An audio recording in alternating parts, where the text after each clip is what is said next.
Welcome to the Wisdom of Love series, which is part of the Advanced Wisdom series.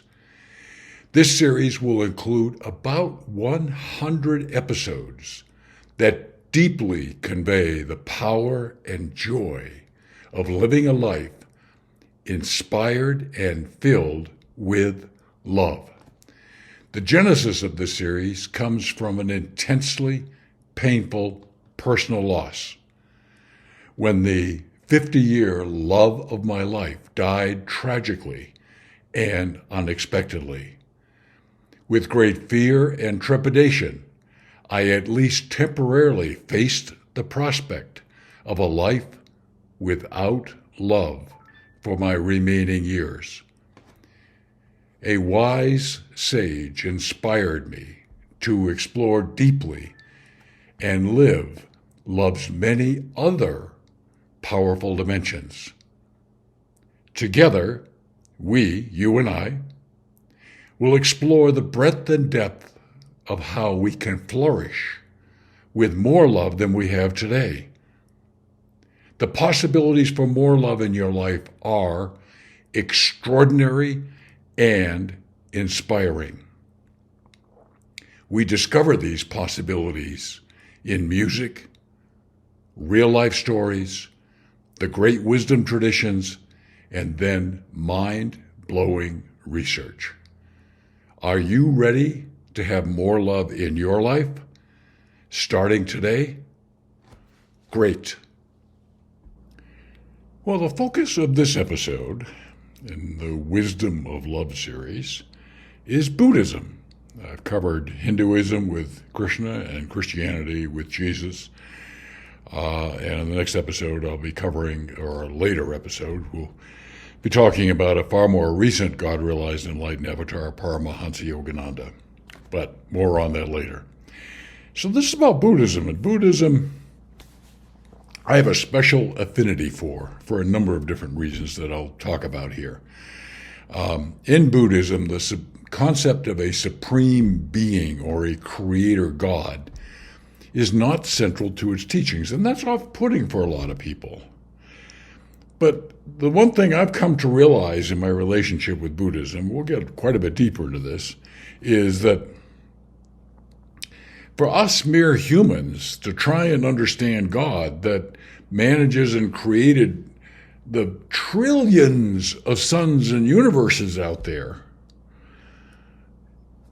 just wrap your mind around trillions of planets and stars and understanding the creator of that. I mean, that's just beyond the human mind. So we can talk about the word God, but we need to come home, and this is one of the reasons I like Buddhism so much. It focuses a lot more on the here and now and what we need to do, okay? So, Buddhism focuses on the teachings of Buddha. No surprise there, who's considered an enlightened being, but not a god. So let's talk enlightenment a bit.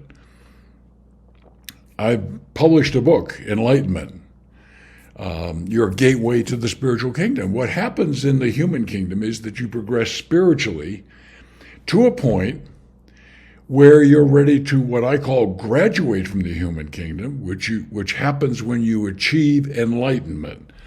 And enlightenment is a big topic, but it's where you complete your spiritual journey. You've accomplished everything you need to as a human, and you move to the next kingdom. Now, we're familiar with 4 kingdoms: mineral, plant, animal, and human. Well, when you achieve enlightenment, you move to the next kingdom after human. It's called the spiritual kingdom. It's very real. You can read my books on Amazon and a lot of other things, and you'll understand that, okay? So Buddhism focuses on achieving enlightenment as a human being so you can move to the spiritual kingdom, and I like that emphasis.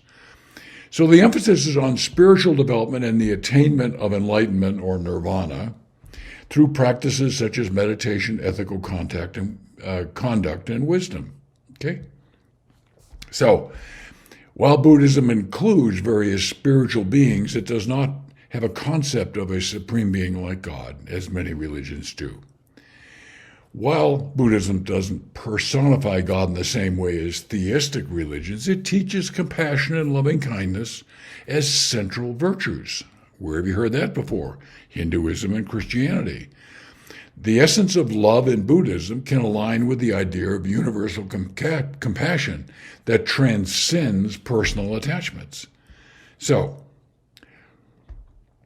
in Buddhism, love is viewed through the lens of compassion, which is relieving the suffering of others, and loving kindness, called metta. It plays a crucial role in the spiritual path and interpersonal relationships. And here are a few characteristics of the importance of love in Buddhism. Talked about loving kindness. Metta is the practice of extending love and goodwill to all beings without attachment or desire for reciprocation. It encompasses all beings, including friends, enemies, strangers, promoting a universal attitude of care. Okay? It also involves compassion, which involves recognizing the suffering of others and wishing and helping them alleviate it.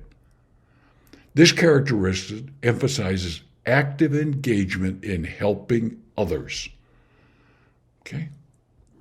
Next is joy in others' happiness. This form of love encourages rejoicing in the happiness and success of others, getting beyond our own ego, counteracting feelings of jealousy and envy. It fosters a sense of community and interconnectedness, reinforcing positive relationships. So the importance of love in Buddhism is love through practices like metta and compassion is seen as essential to achieving enlightenment, nirvana.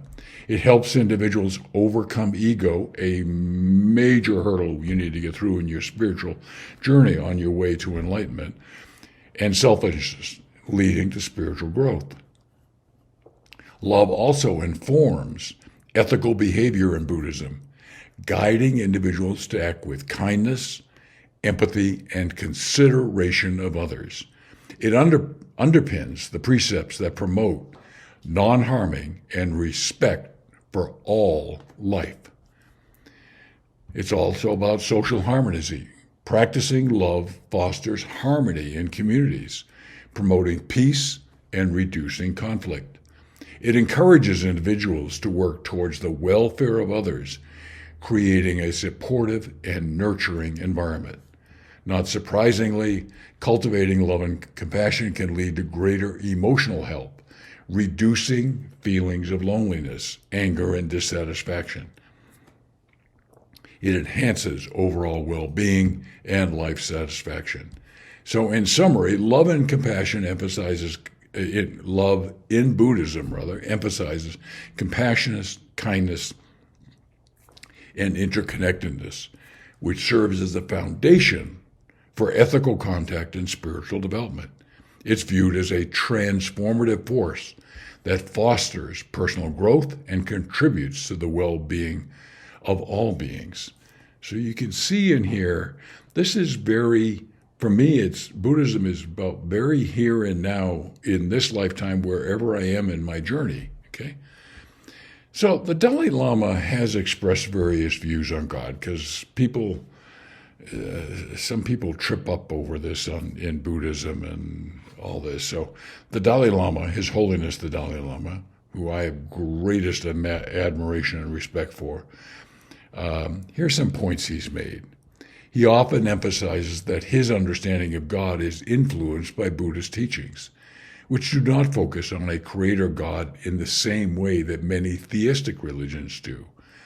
Instead, he speaks of a more universal concept of compassion and interconnectedness. He respects the idea of a personal God in many faiths and encourages understanding and cooperation among followers of various religions. He is a leader in this particular area of bringing people together. So, the Dalai Lama's perspective on God is nuanced for sure, focusing on compassion, and shared human values rather than strict theological definitions. Now, I've been extremely fortunate in my life to have direct personal experience with two great Tibetan masters. The first is Sogyal Rinpoche, who's now passed.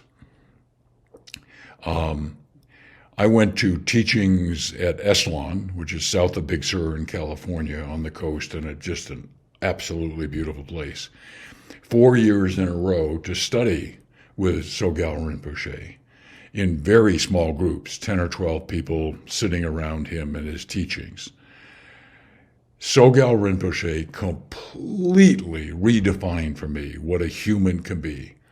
Love, compassion, connectedness just took my breath away. I'd never known that humans could be that, and also had a great sense of humor.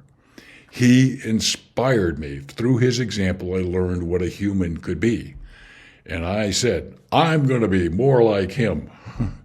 And I am. I give thanks to him in my prayers every morning and appreciation for everything he's done to help me along my journey. And I also spent some time with Tsar Rinpoche, another great Tibetan master who I have great respect for. Okay? So a lot to be said here about Buddhism. It's, again, something that has great, immediate, practical benefit for you in your spiritual journey right now. So, in the next episode, we're going to go in an interesting direction. I'm going to talk about the love of God, loving God as experienced through an inspiring hymn called How Great Thou Art. I think you'll be very interested to hear the backstory to that just epically great hymn that evokes such great love and connection and understanding with God. So, thank you very much for listening, and I look forward to reconnecting with you soon.